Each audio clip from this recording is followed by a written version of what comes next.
Welcome back to the library, dear wanderers.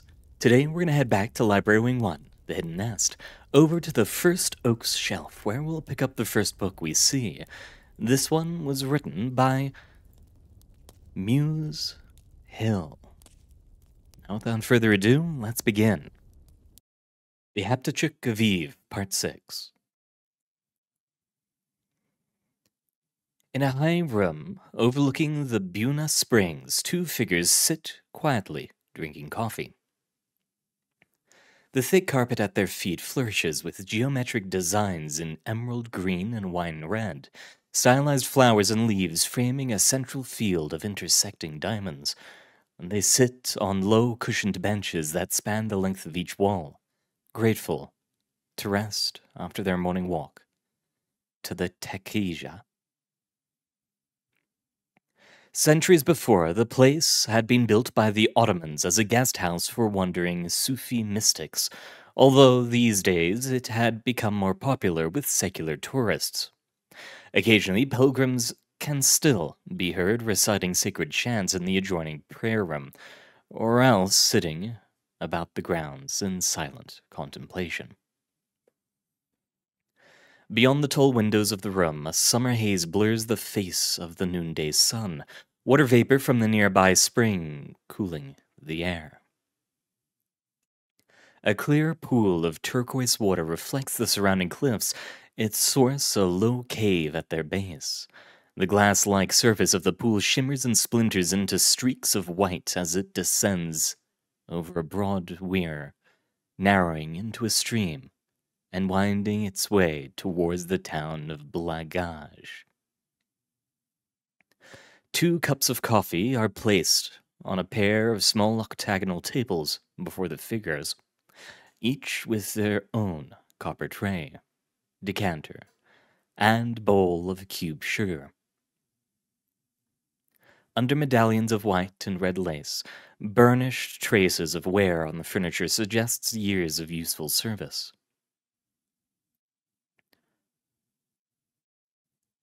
You should come here in the springtime, when it's not so hot, one of the figures remarks, her aging brow furrowed with deep lines. Short, sandy brown hair, peppered with fine streaks of gray, emerges from beneath her loose black headscarf. Her dress stands out starkly against the bright room. Only her pale hands and stockinged feet interrupt the silhouette. In spite of the heat, she lifts a tiny steaming cup and takes a sip. My bones ache in this weather, she murmurs in accented English. Pon is nom. I don't know. It's not so bad, Baka. Grandma. The young man adds patches of Bosnian congenially when speaking with his grandmother, although he's sure his accent is even more pronounced than hers. The humidity is far worse in Vancouver. Waiting for his own cup to cool a while, he stares politely at the ceiling, where a wooden lattice of stained trusses entwine among yellow stars and crescent moons. Besides, this way I can visit the rest of the family while I'm on break. I've become such a recluse lately. A light breeze billows the thin white curtains, bearing the scent of jasmine and mountain thorn into the room. The woman shivers, wary of her private superstition that drafts such as these foretell the imminent onset of illness and misfortune. But the windows are all tightly closed, and the white fabric soon flattens to stillness once more. You must be so busy with your studies, Drago. My dear one. Not so busy that you can't visit your baka once in a while, of course. Drink your kavu. The noun for coffee. Kava, a loanword from Arabic. Noun endings in Bosnian vary with context. It's good for the heat. She adjusts the scarf on her hand, right hand inadvertently beginning to make the sign of a cross, before she catches herself and retracts it to her chest. She whispers an apology to the empty room. Ejmea prosti. Oh my, I'm sorry. Her grandson dutifully sips on his own coffee. You're right. It is good. I'm glad we came here. It's so peaceful. He leans back against the embroidered cushions, appreciating the soft afternoon light slanting across an internal wall. Subtle traces of the plasterer's hand are visible in the angling sunlight. His grandmother finishes the last of her coffee. You know, She confides, even before the Ottomans came to Bosnia, we used to be Muslims too. The grandson rolls his eyes so dramatically. Baka, what on earth are you talking about? You're Catholic. The older woman upturns her palm, gesturing forward. Yes, of course, but originally people who live here today came from Persia. It was during the Middle Ages, you know. Why, maybe war, maybe famine, maybe just for adventure, who knows? And when they arrive, they adopt a new language and accept a new religion because they have no choice. She lowers her voice as a group of tourists enter the room, snapping photos of the exotic decor and offering apologetic smiles. Still, we visit all the holy places and pay our respects. The youth murmurs back, distracted by the other tourists. Well, that's an interesting story. He thinks back to the graffiti he noticed during the walk here, sprayed on the side of a bridge. The fascist symbol had burned like a crude reminder of simmering resentments, disturbing the tranquility of an otherwise perfect summer day. When he pointed it out to his grandmother, she had only scowled and quickened her pace. If you don't believe me, fine. I don't know. I'm not a historian, Baka. He stares at the intricate trails of coffee grains caught on the inside of his cup. I realize it's a common stereotype, but I've noticed everyone here seems obsessed with how different they are from their neighbors. Little things, like how a certain word or a particular facial feature or whatever. It used to prove some ancient insurmountable difference. He drains the last of his coffee and returns it to its place alongside its copper dzezva, the distinct long-handled coffee pot so ubiquitous throughout the region. I'm not saying it's any better in Canada. It's just that whenever I hear some origin myth that exaggerates a supposed natural difference, or even oversimplifies a similarity, I hear a deep need for belonging. Myths can be used to exclude people too. Maybe you're right, Drogo. It's just a story from my village, after all. Her eyes soften as she laughs to herself. Still, nothing makes me feel more at home than sitting somewhere quiet like this, enjoying some karva and some company. Don't you agree? Sure thing, the young man shrugs. And afterwards we open a bottle of Rahija, and you tell me some more crazy stories. This time they laugh together. Dobro, you can spend some more time with your baka. You have some really good rakija. I can promise you plenty of really crazy stories. I'll hold you to that. But we'd better leave soon, or else we'll miss the bus to Dubrovnik. She rises to her feet, brushing non-existent dust from the dark folds of her dress. Redu on the Hajid Vidi. All right, then. Let's go. Together they descended the staircase to the entrance terrace by the sacred pool, where the air is fresh with moisture. Beside them, a marble plaque hangs on an exterior wall. Translations in 4 languages surround a cartouche containing Arabic calligraphy. We made every living thing from water. NBia 30. Begin transcript. 6. Adam welcomes the people born of a fallen star, whereupon Cain draws Abel into the reflecting pool. Now it came to pass in the Garden of Eden, the new land so beloved of the wanderers, that a star fell from heaven. Brighter than the warden's torch, it was seen by the watchers in the temple, ringed with dazzling lights as it drew a path across the sky, and scattered from its tail a multitude of burning jewels across the land. Where the star fell, it struck the mountain of Muhaz, and of an instant made of it a field of broken diamonds. And from each fragment of the shattered star there grew a flower, each alike to a star in form and radiance, to which the people of Eden turned in wonder at the sight, reading omens of great import by this occurrence. The anger of Mount Muhaz mixed fire with earth and jewel with flame, until each flower bloomed forth with 1,000 petals of light, and under this light walked a people of burning aspect.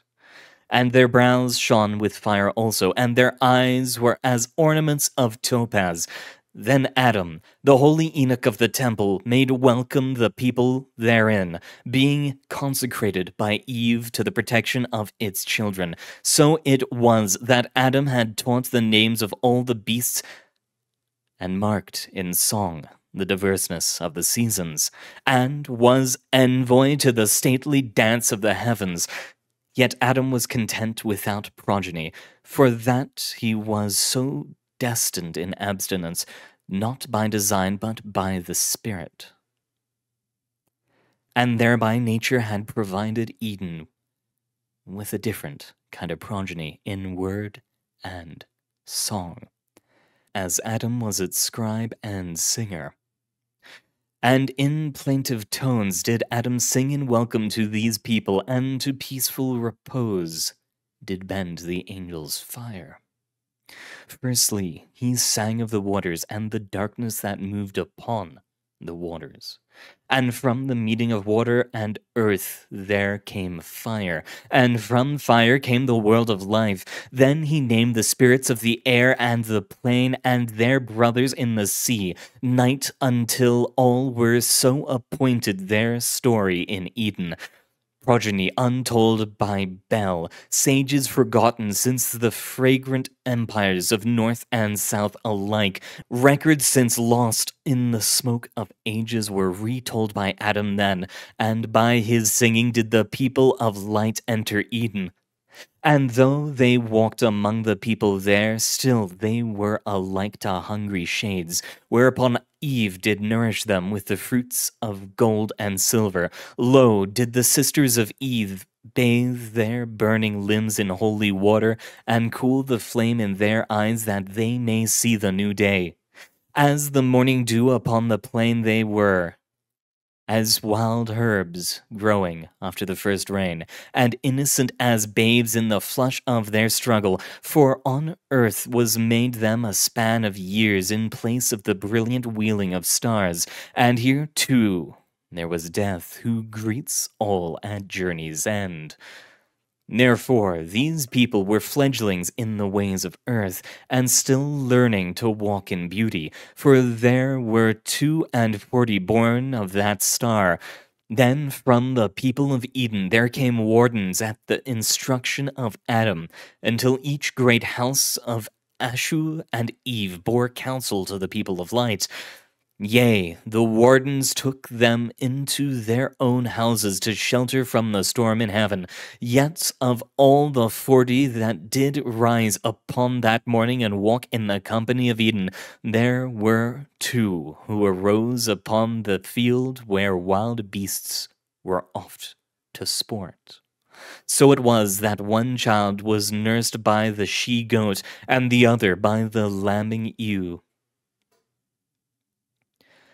He who walked with the curious she-goat was named Abel, for he was always seeking for new things. And Cain was named his brother, of the lambing ewe, for he wont was the cannon pasture to while away in contemplation.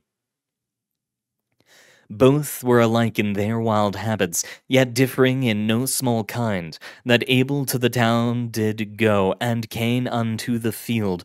All Eden took pleasure in the company of Abel, who provoked the elders with many curious things, that made the youth laugh and speculate, so that they whispered at the lonely wanderings of Cain, who never spoke a word among the people, and whose company was deferred for discourse with the wind alone. So they reckoned him a born mute, and paid him little mind. In time, Cain grew fearful in his heart that, being born from a fallen star, he was yet to pass this mortal life without speech or congress, and leave this earthly sphere unremembered. So he did grow ashamed of his aspect, and hateful of the people in equal measure, those common fools that laughed with his brother the goatherd, and he scorned also the tall tales that Abel spun for their pleasure. To the wild parts of Eden, where still waters abounded, did Cain remove himself, and to flee all talk of people once and always. So his loneliness was complete in that wild land of reflecting pools, with only the curlew's mournful cry for comfort.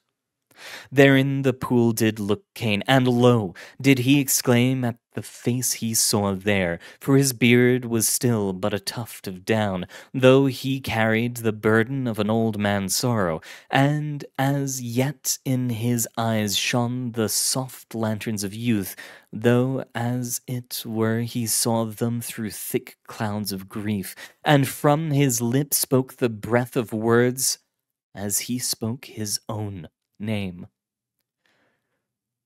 Cain.